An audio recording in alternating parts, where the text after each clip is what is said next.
how pretty that is. That is pretty. Very pretty. Yeah, leaves changing color. It's fall, it's almost winter. I guess that's how long it's been since I made the last video. I know I said I'd be more consistent. Forgive me guys, I have a full-time job, but whatever. I'm gonna own it. Sorry. This video I'm gonna talk about something that's been highly requested. It's basically my job in the Marine Corps. If you guys didn't know, it was supply administration and operations, and 3043. And the intent of this video is to keep it very high level. I'm going to talk about maybe why I picked that job in particular, what it is basically, what you can do with it once you get out of the Marine Corps, and maybe share my own personal experience in what I do now for a living, all because I was a 3043. Yeah, so let's get into it. All right, but first we're gonna try one of these blueberry muffins that my girlfriend made last night. I had a piece last night and it was really good. So here we go, cheers.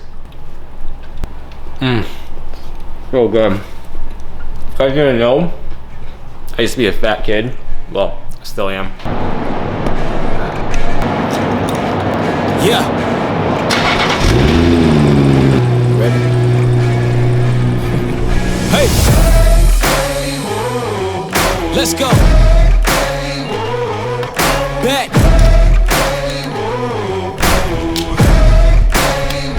Yo, once again I'm back around.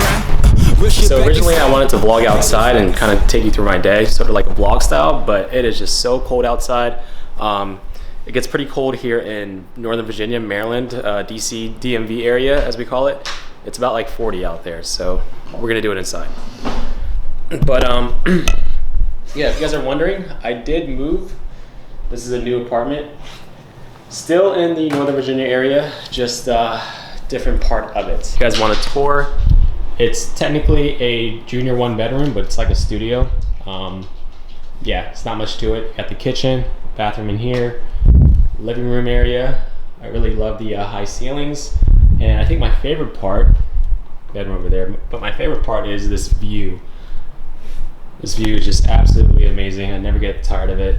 It's awesome to just wake up to it and go to sleep looking outside. Yeah. But yeah, let's talk about my job in the Marine Corps Reserves. If you guys watch my other videos, you guys know that I used to be a 3043 Supply Administration and Operations Clerk. You guys can look it up, Google it, it's on there. So basically it's supply, right? It's supply accounting. It's about making sure you're taking account for all the supplies and equipment and any tangible physical assets that your company or your battalion or your unit, has. And it's also, ordering new parts, ordering new things, spending money, and managing all that on, usually a computer, a personal computer. So a lot of things, you're accounting for stuff, you're physically, inventorying stuff, but you're also learning how to use a computer essentially as a tool to track all that stuff, which is very useful and can go further into how that kind of helped me where I am today and what I do for a living today. But let's take it way back. So when I first joined the Marine Corps Reserves, I was 19 years old. I was a broke college student. You guys have probably heard me say this before, but I really didn't know what I want to do in life. The only thing I knew was that I didn't like what I was studying at the time, which was psychology in college. And yeah, I joined the Marine Corps not for the job, but mainly to get my feet underneath me and actually, find purpose and find an identity in life. And the job was really an afterthought. I knew jobs are important, what you do in the military, your job is more important sometimes than the branch that you actually join, believe it or not. So, but I was so focused on just becoming a Marine.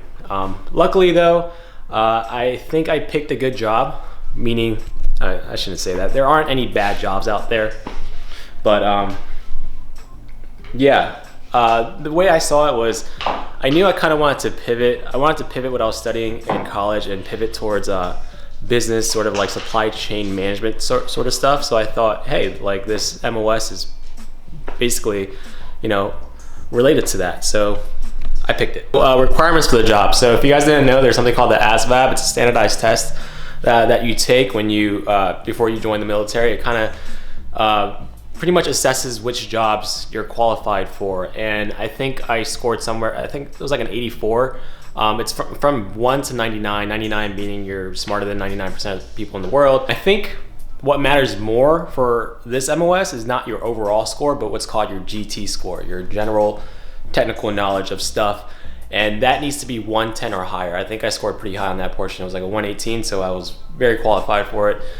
And yeah, it's very important to note that, because there's actually, in the Marine Corps at least, there's subsets of supply.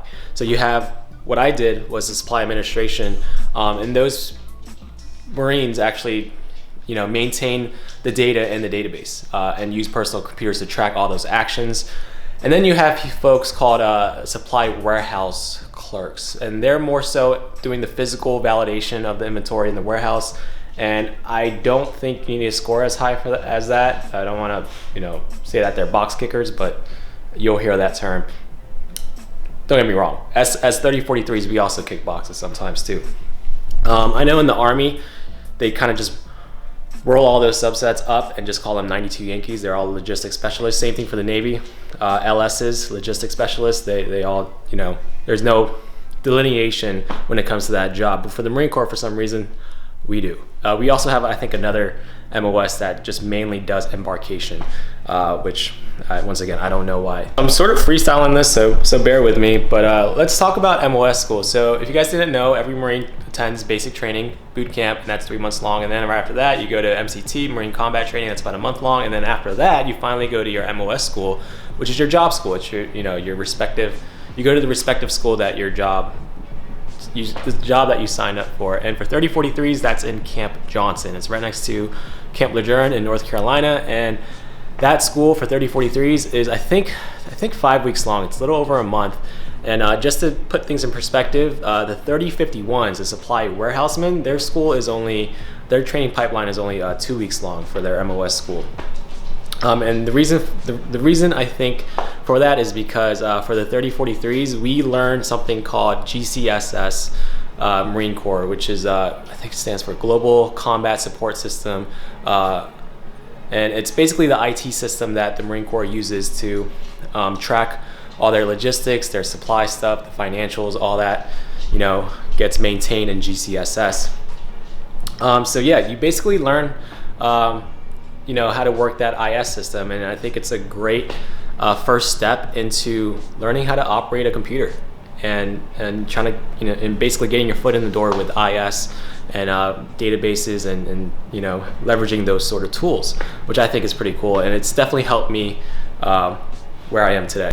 But yeah, I attended that school, and then right after that, for reservists, we just go back home and we report to our reserves unit. For obviously active duty Marines, you guys would report to your first duty station and then do whatever active duty people do. I don't know. But as reservists, yeah, I went back home and I reported to my reserves unit.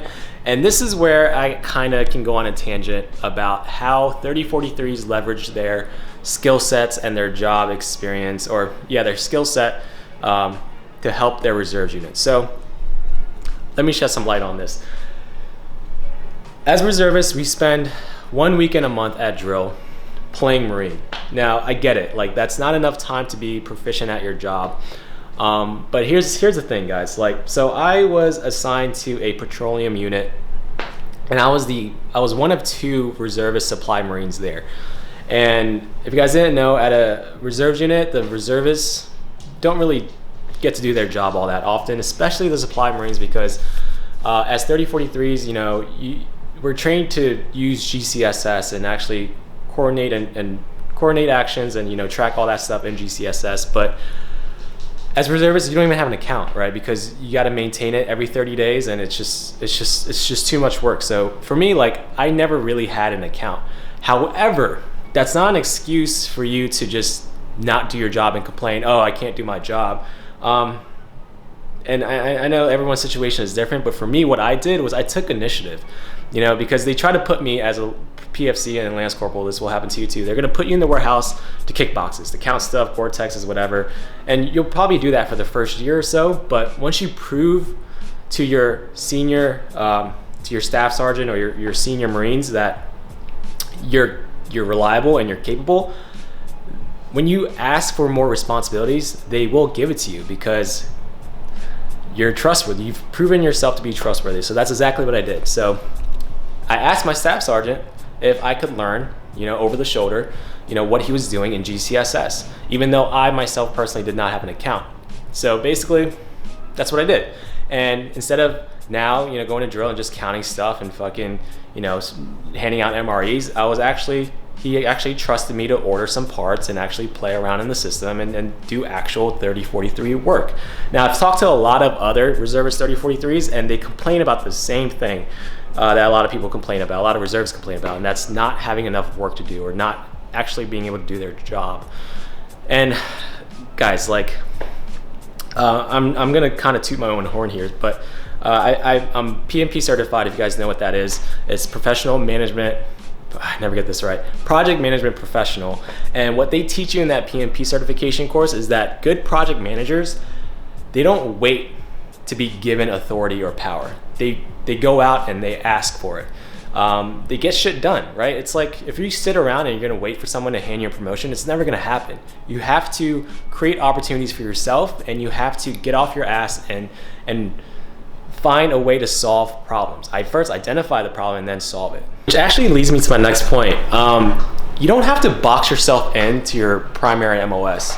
And I feel like this is actually a bigger issue in our generation, or maybe society in large, where we kind of get pigeonholed into thinking like there's only one sort of way to do things. We've all been told growing up, like, you go to school, get good grades, go to college, and if you don't go to college, you're not gonna be successful. Bull fucking shit, all right? Like, you can create opportunities for yourself as long as you have a strategy. And what I mean by that is, I know a friend who was not a supply Marine. He was actually a motor T operator, a truck driver.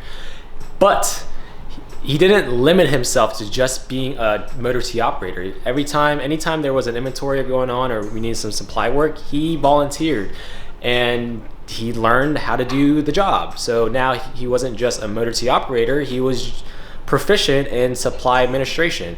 And that just makes you that much more valuable. In fact, I work with people in the government right now who, they were military police in the military, but now they're doing program management. And I also know people who were infantrymen, grunts, who are now very intelligent consultants in business. It's just like, you just have to find a way to apply what you've learned, or take what you've learned and apply it to whatever it is that you want to do in life. And it's about doing some research, right? It's about having a strategy, and it's also, a lot of learning, right? You have to humble yourself to learn stuff and seek mentorship. I don't know why people don't do this often, but they should. Seek mentorship. Just submit yourself to someone else's experience, especially if they have more than you, and try to learn from them. You don't have to take everything and apply it to your own stuff, but just receive it and see which advice that you like, and from there, you're that much smarter, right? So, but yeah, this is getting off topic. My career as a Marine Reservist 3043, the first 2 years I spent it basically doing inventory and warehouse validation, a lot like a 3051, a warehouseman. I got really familiar with all the forms, DD200, 1149 or 1349, I forget. There was like 3 forms that we used. And it wasn't until I picked up Corporal that's when I was trusted with actually ordering stuff and managing the flow, the transference of ownership of equipment whenever we went to the field to do operations, which we did a lot because I was assigned to a petroleum unit and they had a lot of field training exercises, setting up fuel farms and stuff like that. During this time, in my own time, I also got really good with Excel because it's pivotal, right? Because pivot table. Anyways, God damn it. It's. If I could say anything if I could give any advice to 3043s, it's get really good with Excel because it's about, I would say 20 to 30% of our job is, tracking stuff in Microsoft Office, especially Excel. But the the opportunities that you have that you will create for yourself if you get really good with managing data on a spreadsheet, you can go anywhere. You can go to a lot of places basically, and that's exactly how I landed basically my first job in the civilian world. My first big boy job really as a supply chain analyst is that I took about 20% of my work as a 3043, which is that supply accountability in Excel spreadsheets, and I got really good at it, learned Excel, and yeah, I got a job as a supply chain analyst doing that stuff, and now here I am as a project manager who utilizes information systems and all those tools to actually do projects and manage projects. And that's a whole nother video. I can go more in depth about it, but I would kind of want to stay on topic with this about in regards to the Marine Corps MOS 3043, at least from a reservist perspective. I think I'm going to wrap it up there. If you guys have any questions, please leave it down in the comments below.